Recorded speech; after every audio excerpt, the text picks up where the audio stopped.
अस्सलाम वालेकुम। Exercise 15.4 question number 1 है, find the unknown element of the following right triangles. आपको जो जो अननोन एलिमेंट है आपने वो फाइंड करने हैं इस राइट ट्रायंगल के। और पार्ट 3 हम इसका कर रहे हैं। पार्ट 3 में आपको ये जो डायग्राम दी गई है ये थोड़ी सी तिरछी बनी हुई है, हम इसको पहले सीधा बना लेते हैं फिर आपको एक्सप्लेन करते हैं।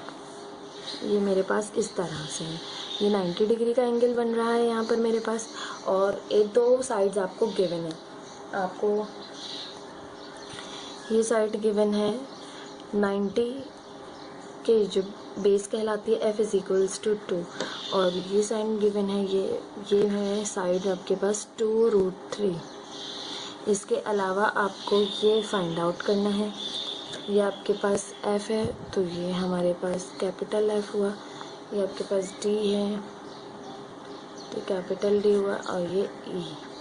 हमारे पास एक ट्रायंगल है DEF। इस ट्रायंगल में आपको दो साइड्स गिवन है और एक साइड आपको फाइंड आउट करनी है और एक एंगल आपने फाइंड आउट करना है, ये वाला एंगल। ये चीज़ें आपको फाइंड आउट करनी है। किस तरह से करते हैं, आपको दो साइड्स गिवन है तो आपको पाइथागोरस थ्योरम पता है कि वो हाइपोटेन्यूज का स्क्वायर बराबर होता है बेस का स्क्वायर प्लस परपेंडिकुलर का स्क्वायर। तो उस पाइथागोरस थ्योरम से हम एक साइड फाइंड आउट कर लेते हैं। स्टार्ट करते हैं। According to the Pythagoras theorem,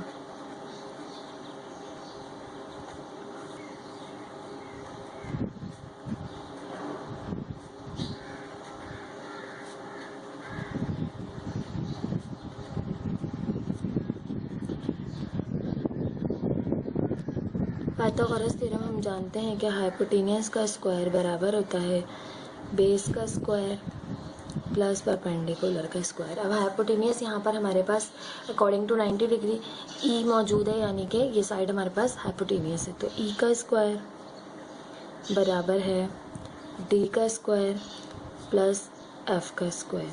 आपके पास ई साइड आपने फाइंड आउट करनी है। E square as it is रहा, डी की वैल्यू है 2√3, इसका स्क्वायर किया, प्लस एफ की वैल्यू है 2, उसका स्क्वायर किया।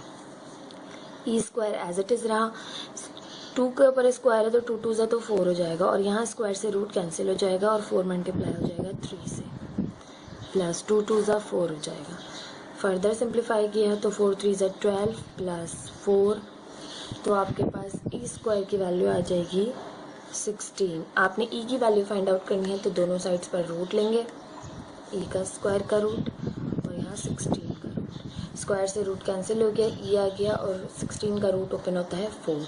तो आपके पास साइड आ गई ई, ये है हमारे पास 4, यहाँ पर आपने लिख दिया। अब आपने एंगल फाइंड आउट करना है ये। अब एक भी आपको जो है वो एक एंगल दिया हो तो आप जो है वो उससे फाइंड आउट कर लेते हैं, लेकिन यहाँ पर हमें एंगल जो है वो गिवन नहीं है। जब आपको एंगल गिवन नहीं हो तो आप किस तरह से करते हैं कि आपको साइड्स गिवन है। अब आपने करना क्या है कि आपने फाइंड आउट करना है ये मेजरमेंट एंगल डी।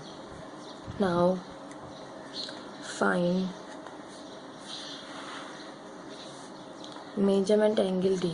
हमें measurement angle D find out करना है। आप कोई सा भी जो है ट्रिग्नोमेट्रिक रेशियो ले सकते हैं क्योंकि साइड्स आपको अब तमाम जो है वो पता चल गई हैं। तो अब हम ले लेते हैं यहाँ पर साइन मेजरमेंट एंगल डी बराबर है, साइन हमारे पास बराबर होता है परपेंडिकुलर ओवर हाइपोटेन्यूज के। तो साइन एंगल डी बराबर आ जाएगा, परपेंडिकुलर साइड है मेरे पास, यहाँ पर एंगल डी फाइंड आउट कर रहे हैं, ठीक है। तो एंगल डी फाइंड आउट करें तो उसके अकॉर्डिंग कौन सी साइड परपेंडिकुलर है। जब भी जो एंगल कंसिडर करते हैं उसकी अपोजिट साइड जो है वो परपेंडिकुलर होती है। ये एंगल कंसिडर किया तो इसकी अपोजिट साइड ये है, तो ये परपेंडिकुलर है अब आपके पास, और परपेंडिकुलर ओवर हाइपोटेन्यूज, ये आपके पास हाइपोटेन्यूज है।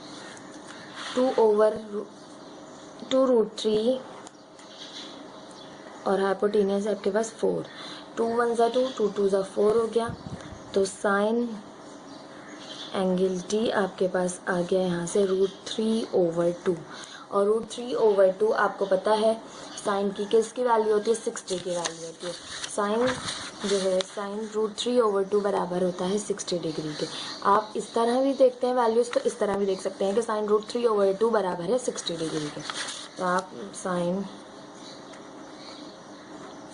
एंगल डी बराबर है आपके पास 60 डिग्री के। इस तरह से आपने एंगल फाइंड आउट कर लिया। जब आपको एक भी एंगल जो है 90 डिग्री के अलावा दोनों एंगल जो है वो गिवन नहीं है, आपको एक एंगल गिवन हो तब तो आप वो 180 वाला फॉर्मूला यूज़ कर सकते हैं।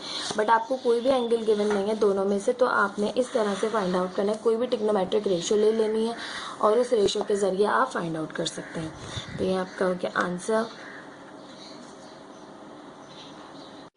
अस्सलाम वालेकुम। एक्सरसाइज 15.4 क्वेश्चन नंबर 1 है, find the unknown element of the following right triangles. आपको अननोन एलिमेंट फाइंड आउट करने हैं इस राइट एंगल ट्रायंगल के। तो सबसे पहले हम अपनी ट्रायंगल को इस तरह बना लेते हैं, बिल्कुल उसकी पोजीशन। ये आपके पास एक राइट एंगल ट्रायंगल है, यहाँ पर आपके पास 90 डिग्री का एंगल बन रहा है।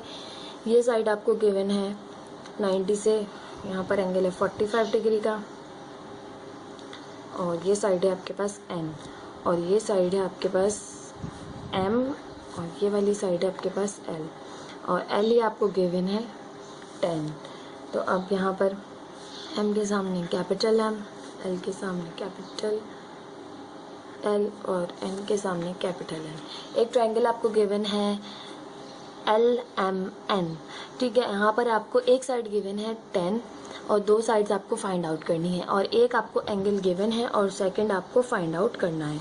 तो किस तरह करेंगे, जब आपको एक साइड दी जाए तो दूसरी साइड फाइंड आउट करने के लिए आप कोई भी ट्रिग्नोमेट्रिक रेशियो यूज़ कर सकते हैं।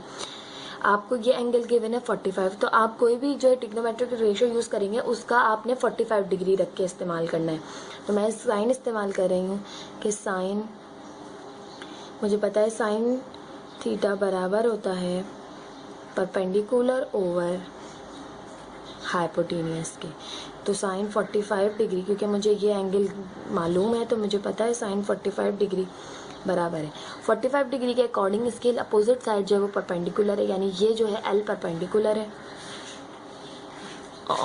हाइपोटेनियस है हमारे पास एम। अब हमें एल साइड गिवन है, एम साइड हम फाइंड आउट कर लेंगे।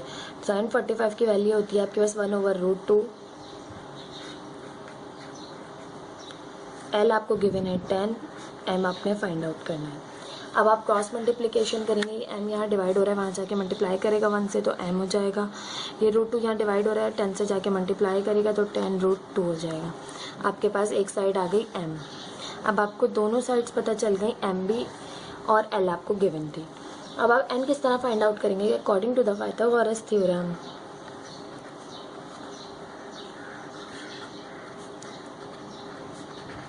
पाइथागोरस थ्योरम हमारे पास क्या होता है कि हाइपोटेनियस का स्क्वायर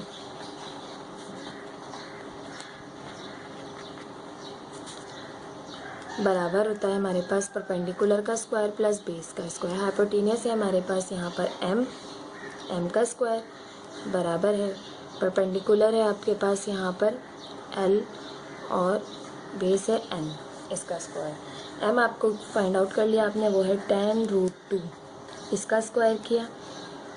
एल आपके पास है 10, इसका स्क्वायर किया। एन आपने फाइंड आउट करना है। स्क्वायर करेंगे तो 10 का स्क्वायर हो गया हमारे पास 100, और यहाँ स्क्वायर से रूट कैंसिल हो गया तो 10 मल्टीप्लाई हुआ 2 से। यहाँ पर 10 का स्क्वायर किया तो 100 plus N square as it is. 100 2 ज़ा 200, ये 100 यहाँ ऐड हो रहा है, यहाँ कर सब्ट्रैक्ट करेगा, बराबर है एन स्क्वायर के। हमें एन स्क्वायर फाइंड आउट करना है। एन स्क्वायर यहाँ आ जाएगा, 200 में से 100 माइनस किया तो 100। एन की वैल्यू फाइंड आउट करनी है तो रूट लेंगे दोनों तरफ, स्क्वायर है क्योंकि यहाँ से स्क्वायर से रूट कैंसिल हो गया तो एन बराबर आ गया मेरे पास 10 की। इस तरह से आपने तीनों साइड्स फाइंड आउट कर ली। अब आपको एक एंगल गिवन है 45 डिग्री, तो अब आप क्या करेंगे, यूज़ करेंगे वाला फॉर्मूला कि मेजरमेंट एंगल जो आपने फाइंड आउट करना है वो एक तरफ रखना है। मेजरमेंट एंगल एन बराबर है 180 degree minus measurement angle L plus measurement angle M. जो भी आपको दोनों जो गिवन होते हैं वो आपने एक तरफ रखने, ये आपने गिवन है एम और एल भी गिवन है, तो दोनों को आपने ऐड करना है और 180 में से माइनस करना है, जो कि आपको वाइड एंगल होगा वो आ जाएगा। मेजरमेंट एंगल एन बराबर है 180 degree minus measurement angle L है 45 डिग्री और एम है 90 डिग्री। मेजरमेंट एंगल एन हमारे पास आ जाएगा 180 माइनस 90 में 45 ऐड किया तो ये मेरे पास हो गया 135 180 में से 135 माइनस किए तो मेरे पास आ गया 45 डिग्री। तो मेजरमेंट एंगल एन आपने फाइंड आउट कर लिया, वो है 45 डिग्री। इस तरह से आपने तमाम जो है वो रिक्वायर्ड चीज़ें मालूम करनी होती हैं।